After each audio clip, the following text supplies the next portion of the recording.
Hi, everyone. I'm Ed Amoroso from Tag Cyber, and I'm here with Steve Preston, who's the SVP of Strategy and Growth at TrapX. Steve, welcome. How you doing? Hi, Ed. Hi, I'm doing well, thanks. Thanks for having me. Oh, it's my pleasure. I'm looking forward to talking to you. I love deception, such a cool topic, and Me it's too. going to be I think people are going to learn something. Hey, tell us a little bit about the company, and then we'll dig into the deception topic. Yeah, so we were founded in 2012. And like a lot of innovators in this space, it came out of Israeli defense, right? And specifically the Air Force network defense. And what the founders and inventors of this technology came up with is a way of applying deception for detection and response. So when you think about 2012, honeypots were around and that sort of thing. It wasn't a new concept, but this company, TrapX, spearheaded a way to make it very scalable and very commercial, like very accessible to anybody, right, to industries. And they did some things that were really unique, which I'm sure we can cover later during this session. So, the prompting in this area, I guess, at some point it occurred to someone that you could create sort of fake resources that might attract or lure him. Am I got that Yeah. right? Like, sort of the prompting. So this goes back a long time, really, when you think about it, more than 20 years ago, right? It depends on when you want to start counting. It could be, you know, what was it, the Cuckoo's Nest, or the early book that was in like the 1980s. But the idea of a honeypot is to create a fake asset, a server, right, for the sole purpose of catching a bad guy, right? And it's a great concept, and that stuff, those technologies have been around forever, from honeyd and things like that to through the 80s and the 90s and early knots, right, early 2000s. And the challenge with those things, I mean, they're primarily built for learning, right, for research and put out in the wild to collect insight into attackers and how they do things. They can be brought into the network with great care because they're vulnerable assets after all, and put in maybe a honey net or an environment where they can be managed, and you can collect tremendous insight, right? And so with the proper skill set, right, in the proper environment, if you have the right people and the right assets and the time to do that, you can create these environments in your network to slow the attack, to collect insight into how they do things, to take that insight and harden your environment. As to me, that was like, when you think back, that was the primary use case. But it's not for everybody. It's not accessible to everybody. It's hard. So with all the hype, I think particularly right around like 2000, just right around the birth of this company in the, like 2010ish range, it was very, very exciting, right? Because and Ed, right? The emphasis has always been on prevention, right? Hardening, not detection. And so if you think about MITRE ATT&CK, by the way, that hadn't seen the light of day until 2013. So this all was before MITRE ATT&CK. But when you think of the kill chain, once the bad guy gets in the network, they're really hard to detect. From there, from initial access to the network to lateral movement, they figured out how to go undetected, and that's always been a problem. So what TrapX did is like, what if we could make a honeypot real easy, like widely scalable, so you could use it for detection and response versus learning. I mean, there were some trade-offs, but the scalability was a problem that they tackled, and I think that we've been really successful with. And there are a whole bunch of other benefits when you take the approach that TrapX did to creating these fakes, right? Yeah, it's always struck me that sort of the watershed moment was virtualization. Like before virtualization, to do something like this, really clumsy because you needed hardware, you needed servers. Who could do that? Yeah. But suddenly, virtualization, it struck me as like the gift from heaven for anybody interested in doing deception because you can literally carbon copy things Yeah. with Yeah. almost Yeah. That's with true. no. That's for sure. And I think there's a class of successful deception vendors who basically took the honeypot and modernized it in a virtual environment. So you do have that option still. It's just easier. It's easier to deploy. Still has the same pros and cons of taking away the complexity of kind of like standing up that environment. But it's still a full honeypot, and there are great use cases for it. So the point is you should think about what your end game is, what your goal is, what the attack, what and who you're trying to defend against, and start to think about how you're going to deploy the right environment, for the right situation. Right. So, like ransomware is a different animal, obviously, than IP theft. Right. So you would look at that, and if you're a hospital and you're targeted, and that's a key risk for you, which it is, right? You would put together a deception strategy against that versus a pharmaceutical who may be targeted by a nation state or whatever.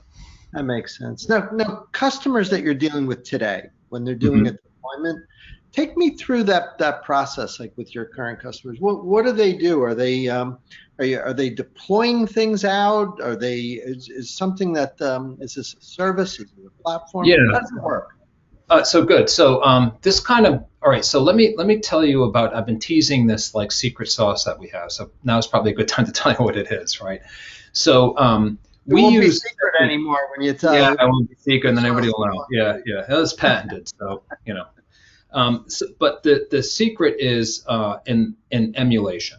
Now, not to be confused with, say, HoneyD that was a long time ago. So what we do is we emulate an asset. It could be a Windows server. It could be a switch. It could be a printer. It could be a medical device. It could be a control system, right?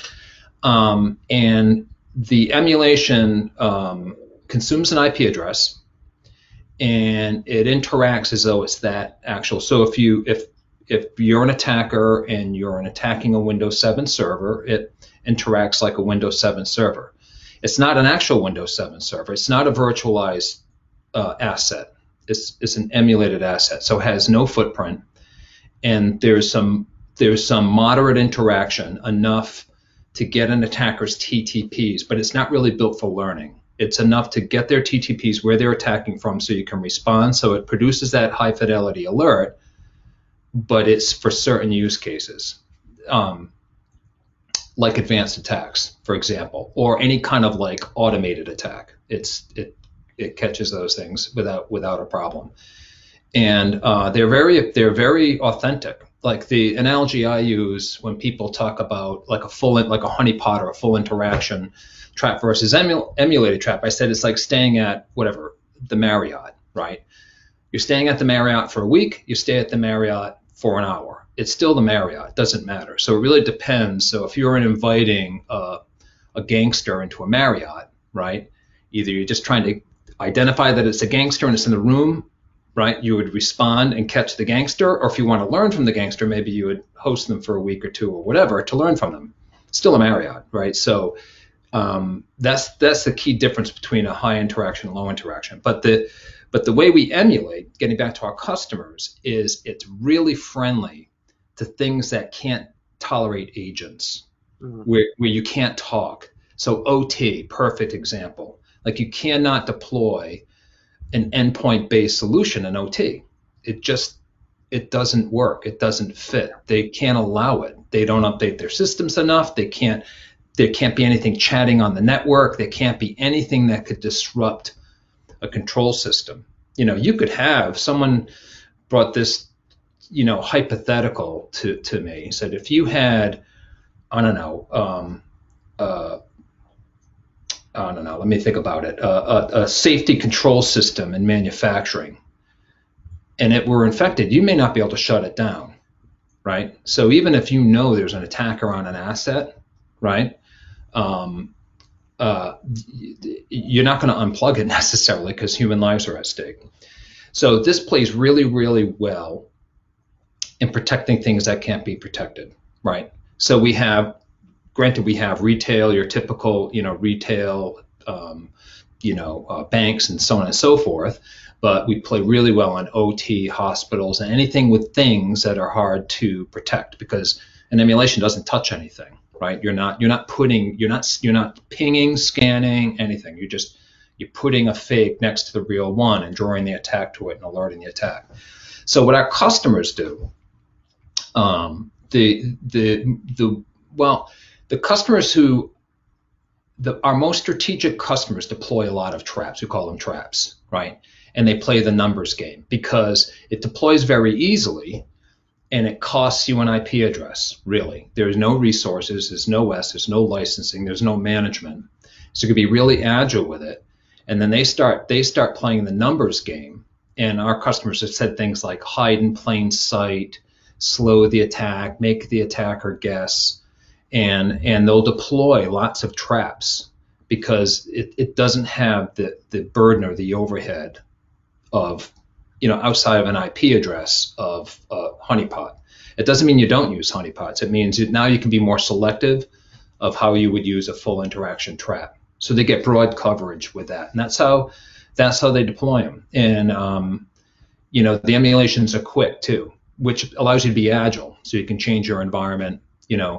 Theoretically, you would think that you would want to be a little bit more dynamic, right, with your deception environment. So that's kind of how they do it. They'll start. There's no need to really start with we do POCs all the time, just on a VLAN, but typically they'll deploy.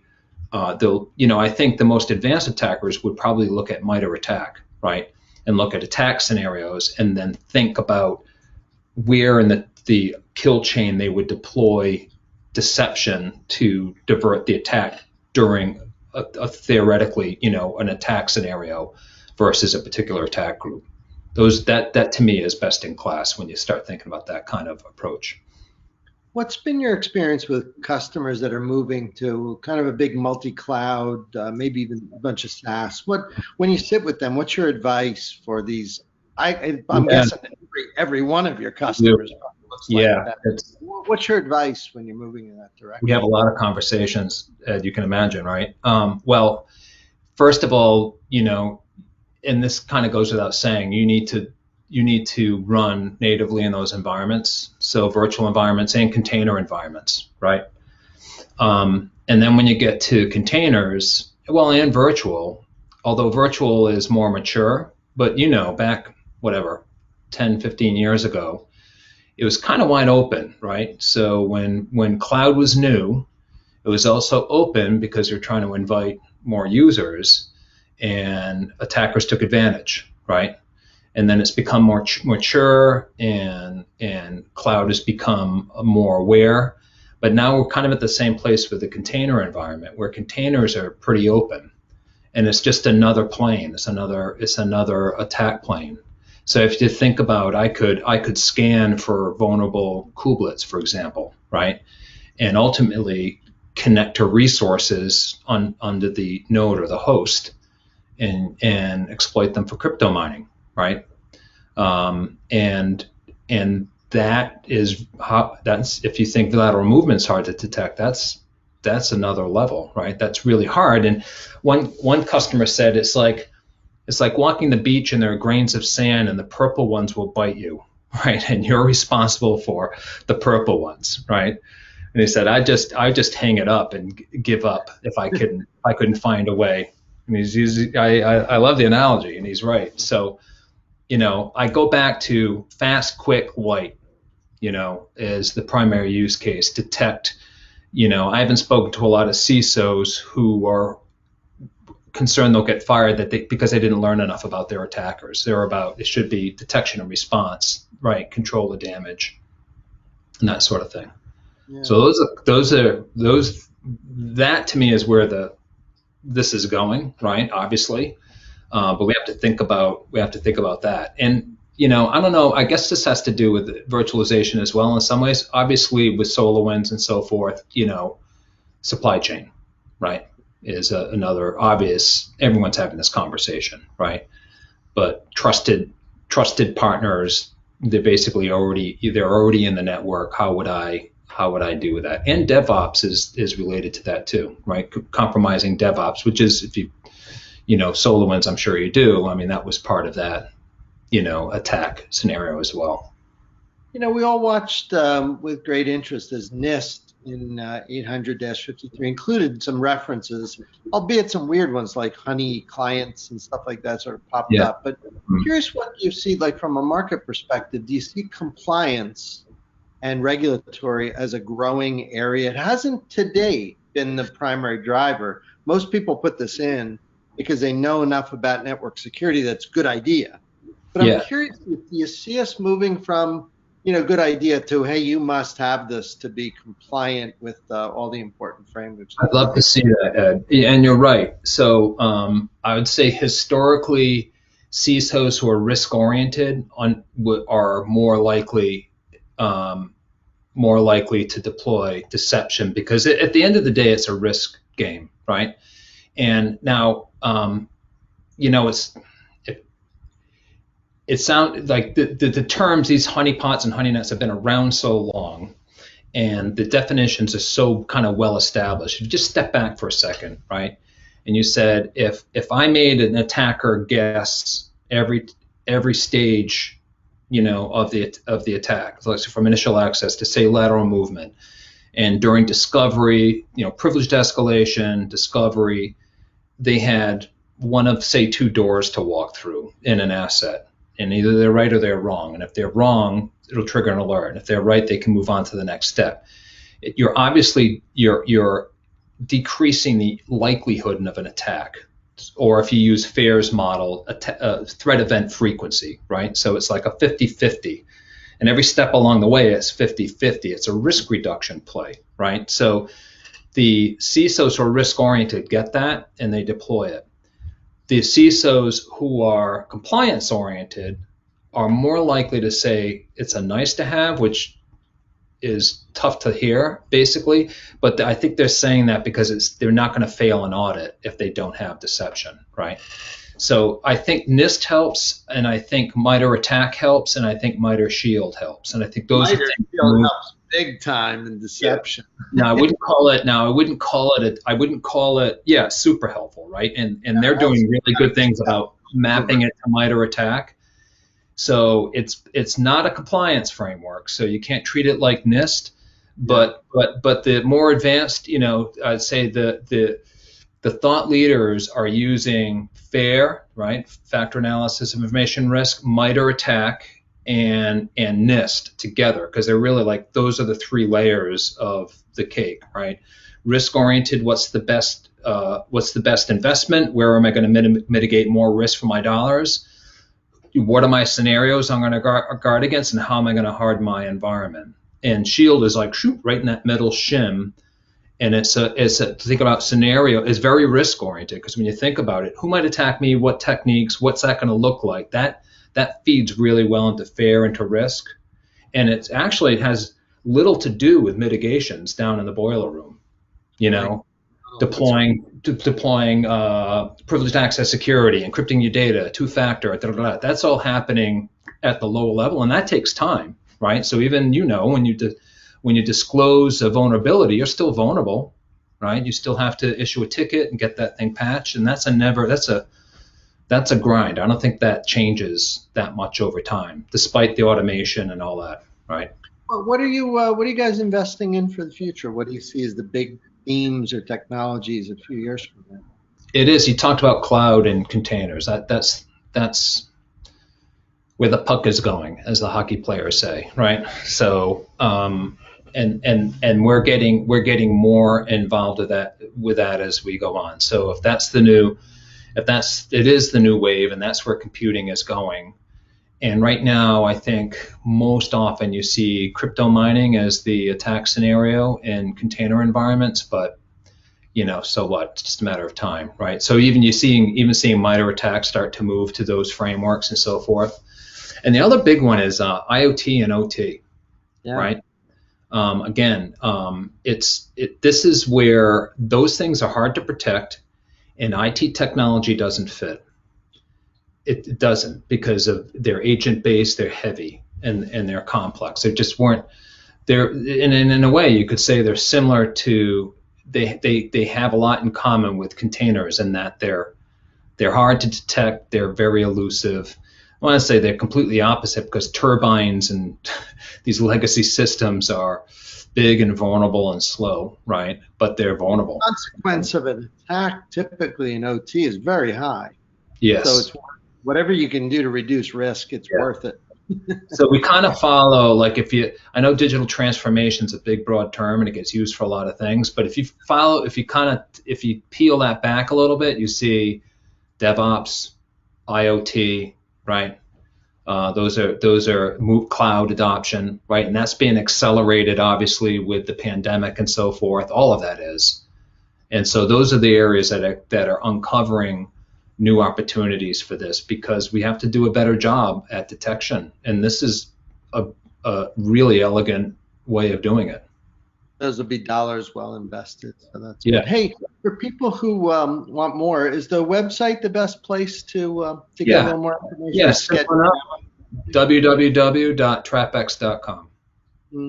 I certainly hope people jump on and get the demo. I think it's a wonderful demo, and I hope people connect up. Well, Steve, on behalf of everybody watching and our team at Tag Cyber, thanks. I always love talking about deception. Love talking to you. Same here. Me things too. are doing well up in the Boston area for you. I love the hockey reference from the Boston.